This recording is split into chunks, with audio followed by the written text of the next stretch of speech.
இன்றைய கிறிஸ்தவம் எதை நோக்கி பிரயாணிக்கிறது? இன்றைய கிறிஸ்தவம் ஆர்ப்பாட்டத்துக்கும் ஆரவாரத்துக்கும் குறைவில்லாமல் ஒவ்வொரு கிறிஸ்தவர்களும் பயணம் செய்து கொண்டிருக்கிறார்கள். இந்த கிறிஸ்தவர்களின் முடிவை சற்று நாம் ஆராய்ந்து பார்ப்போமானால், அவருடைய முடிவு பலருக்கு எச்சரிக்கையாக மாறுகிறது. ஆர்ப்பாட்டம் நிறைந்த கிறிஸ்தவர்கள் தங்கள் வாழ்க்கையில் ஆர்ப்பாட்டத்தை விரும்புகிறார்கள். ஆனால் ஆண்டவருடைய ஆளுகையை விரும்பாத கிறிஸ்தவர்கள் இன்றைக்கு ஏராளமாய் பெருகிக் கொண்டிருக்கிறார்கள்.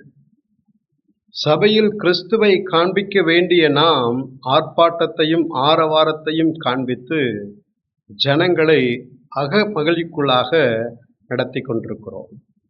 இந்த நாளிலே கிறிஸ்தவர்கள் ஆர்ப்பாட்டத்தை அல்ல, அமைதலான ஜீவியத்தை இயேசு காண்பிப்பதற்காகத்தான் எல்லா மனிதர்களுக்கு முன்பதாக சிலுவையிலே தன்னை இயேசு ஒப்பு கொடுத்தார். இயேசுவுக்கு எல்லா வல்லமையும் இருந்தது. ஆனால் யாருக்கு முன்பதாக தன்னுடைய ஆர்ப்பாட்டத்தையும் அகமகிழ்வையும் அவர் காண்பிக்கவே இல்லை. எல்லாருக்கும் முன்பதாக தன்னை தாழ்த்தினவராயிருந்தார். இன்றைய கிறிஸ்தவம் தேவனுக்கு முன்பாக நிற்க வேண்டிய கிறிஸ்தவம், தேவனுக்கு முன்பாய் தேவனை காண்பிக்க வேண்டிய கிறிஸ்தவம் இன்றைக்கு ஆர்ப்பாட்டத்திலும் கொண்டாட்டத்திலும் தங்களை மாற்றிக்கொண்டார்கள். சத்தியம் என்பது அவர்கள் வாழ்க்கையில் இல்லாமல் போய்விட்டது. இப்படிப்பட்ட நிலைமை மாற வேண்டுமென்றால் சபையிலே சத்தியங்கள் போதிக்கப்பட வேண்டும். இயேசுவின் உபதேசங்களை கற்றுக் கொடுக்க வேண்டும்.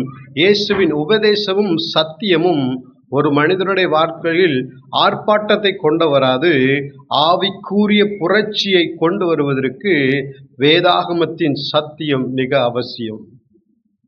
ஆர்ப்பரிப்பை நாம் விரும்புவதை காட்டிலும் வேதத்தின் ஆவிக்குரிய வாழ்க்கையில் முன்னேற்றம் அடைய வேண்டுமென்றால் நாம் விரும்புவது நிருபங்களில் இருக்கிற சத்தியங்களை நாம் கை கொள்ளும்போது அந்த சத்தியம் நம்மை ஆர்ப்பாட்டத்துக்குள்ளாக நடத்தது. அமைதலுள்ள ஜீவியம் பண்ணி அந்த அமைதலுள்ள ஜீவியம் ஆண்டவரை பிரதிபலிக்கிறதாய் மாறும். அப்படிப்பட்ட கிறிஸ்துவ புரட்சியை உண்டாக்குவதற்கு நீங்களும் நானும் முயற்சி எடுப்போம். அப்படிப்பட்ட புரட்சி ஜனங்களுக்குள் மாற்றத்தை உண்டாக்கும்.